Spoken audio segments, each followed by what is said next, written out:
Daranatti murteessanii waan hin taane natti murteessanii haqamata diidama darake karabbis beeku kanamnis beeku natti murteessanii dammoo iyyannoo kiyya iyyannaa una dhoggatan iyyannaa na dhoggachiisanii na affananii ani nama qabu nama wajji dhaabatu qaba rabbi tokkicha malee jechuudha.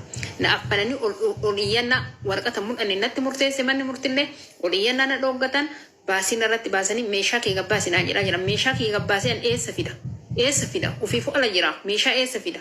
Oromoon dhageettan sabni dhageettan namni Oromoo taatee na jala jirtu namni dubbiin tiyyatuun quuxee garaa nyaatti sheer godhiiti nama qaamni irraarratu biraan nagaye qaata obsa dadhabe amma maaliif obsa dadhabe duniyaaf obsa dadhabne dhookin isaan irratti baasan kamaaliiti yoo murtaa'ee haqa kamiin murteeffatanii dhookin irratti baasan kanuma sheernaa.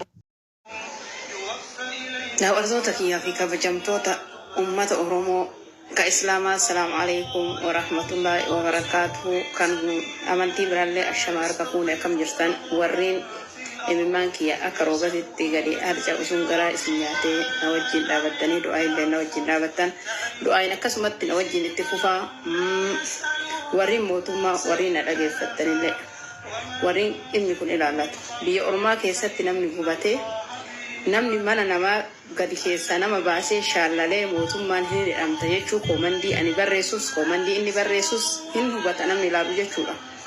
Hin hidhamta jechuun falmatu kiyyan eega hidhame kuma akka rakkoon qabu hin booyu mootu ulamaatu booyin amaanaan jedhe hin booyu maali hoo hidhame akka kiyya irratti yoo du'eeyyu jihaada waan ta'eef naa hubadha jechuu barbaadeeti.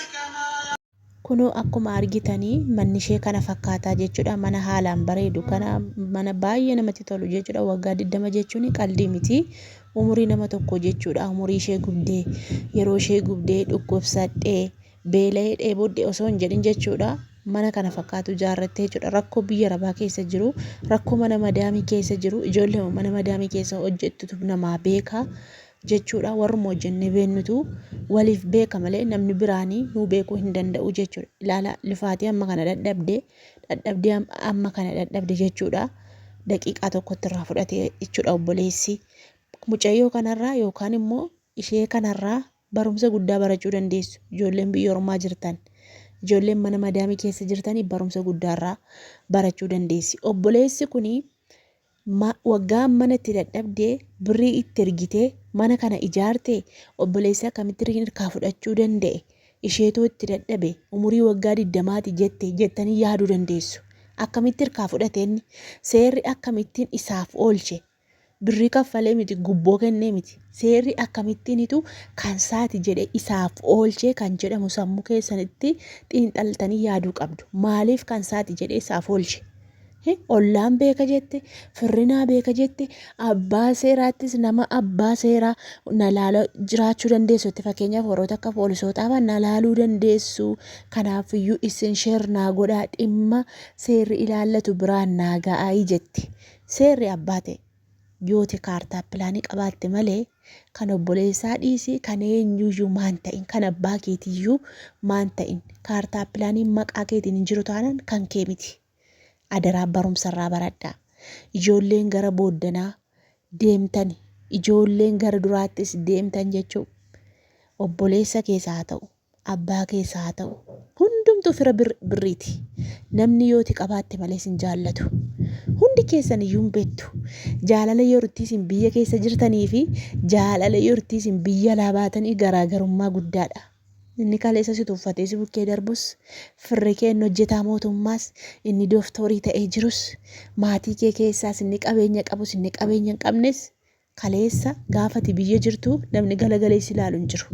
Namni rakkattee xaqqibaatii tokko ittiin bitadhu yookaan immoo caammaa makiitoo xiqqoo mashee birrii 200-300 kana bitadhume dhabdeetta.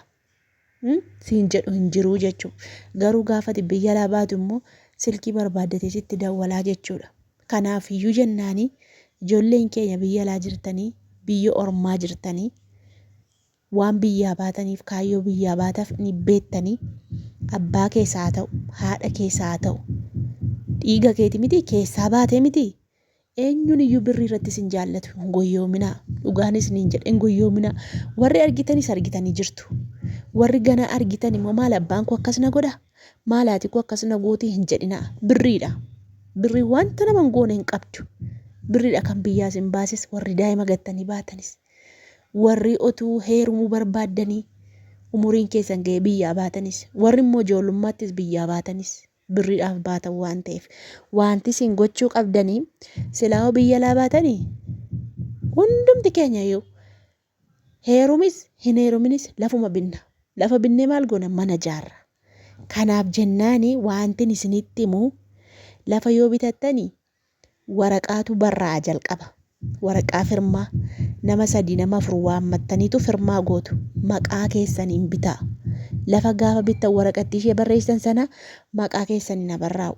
Asii immoo gaafa mana ijaarsa jalqabdan immoo ijaarsa jalqabu irratti immoo dursanii otoo kaartaa piraaniin hin ba'inii mana seeraa dhaxxaniitu warra dhimma lafi ilaallatu achi maatiin keessan isinii dhaqaniitu pilaanii itti isin mana jaartan ilaalaniitu kaartaa pilaanii isinii ba'a. Zimbiloo miti pilaanii mana akkamitti ijaaruu barbaadde mana dhoqqee ijaaruu barbaadde immoo dhagaadhaan ijaaruu barbaadde immoo dursanii isaantu pilaanii kaasa.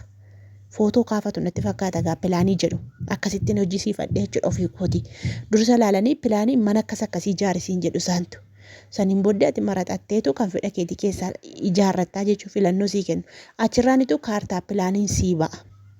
Isin goyyoomsu footoo keessan ka'aati moobaayiliidhaan itti ergadhaati kaartaa pilaaniin maqaan koo ba'u jedhaati namticha lafarraa bittan sana.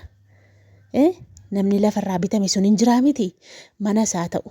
Namni irraa bitame sana namticha sana maatiin ishedhaniin kennanii amma lafa naa biteettanii birriitti argatu miti. Namticha lafarraa bitan sana namticha yookaan immoo manarraa bitan sana lakkoofsa isaa siif hin kennan barbaaddadhu. Namticha lafarraa bittee yookaan manarraa bitte sana kaartaa pilaanii maqaa keetti deeffachuuf namticha sana barbaadi. Anamma gaafan yeroo ittiin kaartaa pilaanii baafadhee osoo hin jiru maatiin kiyya maqaa keenyaan ba'u jedhan. Namticha sana silkiisaa barbaaddadhe kan lafarraa bitame hin beeku. Barbaaddadhee tani birrii 5,000 harka keessa kaa'anii kaartaa pilaaniin baafachuu qaba. Kaartaa pilaanii naa baasan jedhani buukii kee ergedhanii birrii 5,000 irratti dhangalaasee fi waggaa 5 baranaa jechuudha. Asumaan kaartaa pilaanii naa baase gurbaan sun jechuudha. Kanaafuu maatii keessa hin abdatina. Namticha irraa bittan sana waa harka keessa kaa'aati kaartaa pilaaniin baafachuu qabadha. Footoo kaafadhaati footoo ka'aati itti ergaati inni asitti dhufee miicamee gurdii ta'a. Saniin booddee maqaa keessa hin ilaaltu bakka itti barraa'u waa hundumaan ilaaltu amma kaartaa pilaanii koo isinitti agarsiisuu nan danda'a na bira jira jechuudha. Akkasitti yoo isinii ba'ee birrii keessan dhangalaasaati mana jaaraa kan achi ijoollee mana ijaarina dhugaa rabbii kun ola akkuma ishee kana kassartuu akkuma ishee kana kisaaraa jala galtuu jechuudha. Yoo kaartaa pilaanii ittiin baafatiin qaxat gootanii ijaarina dhugaan isiniin jedhe qaxat gootanii ijaarina. Maaliif dura kaartaa pilaanii keessatti baafatanii mana ijaartu? Yoo bituu ta'es namticha irraa bitte sana barbaadadhu silkiisa siifuun kennaniin si dhossu nan beeka waan ta'eef waan ofii kootii beekuufani waan ta'eef si dhossu maatiin. Warrumati haadha kootii abbaa kootii jettutu namticha irraa bitame kana dhossu. Maaliif birriin itti irraa bitames waa gidduutti nyaatame mitiire kanaaf dhossu jechuudha. An sanas kunis sanas ani waa tokko na hin gaafadhu jeen akkasumatti silkii naa kennaa jeen na dhawwatan indagana nama kam biraarraa bakka irraa barbaaddadheeni nama dhibba meeqatti hin dawwalaa walaaroon mana kana jaare. Barbaaddadheetanii silkii namticha sana argadhee jechuudha. Dhugaa rabbiin isiniin jedha. Obboleessi koo amma sammaan jira. Maqaa kootiif yookaan maqaa harmee kootiitiin haa ijaaramu jedhe. Daqee jechuudha. Ani garuu malatti maladhee kan dhaga'ee birrii 5,000 harka keessa kaa'ee maqaa kootti deeffadhee jechuudha. Kanaafuu wanti isin hojjettanii birrii xiqqoo baasuu sodaattanii kunoo birrii guddaa kassartu. Osoo maqaa keessaniin hin beekin osoo maqaa keessaniin lafti kun jammaramuu hin beekin qaxat gootanii hin jammarina. Kaartaa pilaanii keessan harka keessan galfadhaati footoon isaa isinii ergama achitti koppii godhadhaati sirreeffadhaati ijaaruu jalqaba. Maaf eenyu abbaa iyyuu si falmuu hin danda'u. Eenyu abbaa eenyu itti dadhabee birrii itti kaffaltee naa ijaarettaa miti silaa obboleessa ta'us si kaaduu hin danda'u sirraa fudhachuu hin danda'u. Amma mucayyoon kuni namtichi kaartaa pilaanii maqaa isaatiin itti baafatee footoo isaatiin dilitti godhatee eessa abbaa isaatiif falmuu dandeessi? Eessaa falmuu dandeessi? Maqaa isaatiin hoo jira. Gaafa mana seeraa dhaqxus maqaa isaatiin jira. Eessaa fuuti mucaan kun ofummaa boossee tankaraa tattee maraatti malee argachuu hin dandeessu. Maqaa isheetiin hin ijaaramne maqaa isheetiin hin jiru. Firmaan mallattoon hin jiru jechuudha. Kanadha kan ishee keessaa haraara buuse. Isheerraa immoo warri biyya ganaa mana ijaartan warri gara karooratti baafachaa deemte iseerraa barumsa baradhaa. Osoo kaartaa pilaaniin baafatin filxii tokko dhagaa tokko muka tokko hin buusina. Dura sirreeffadhaa qaxat godhadhaati kaartaa pilaanii keessan sirreeffadhaati. Yala ijaarsa keessanitti eegala abbaan fedhe akka fedhetti yoo ijaarte abbaan fedhe si falmuu hin danda'u maqaa keetiin jira.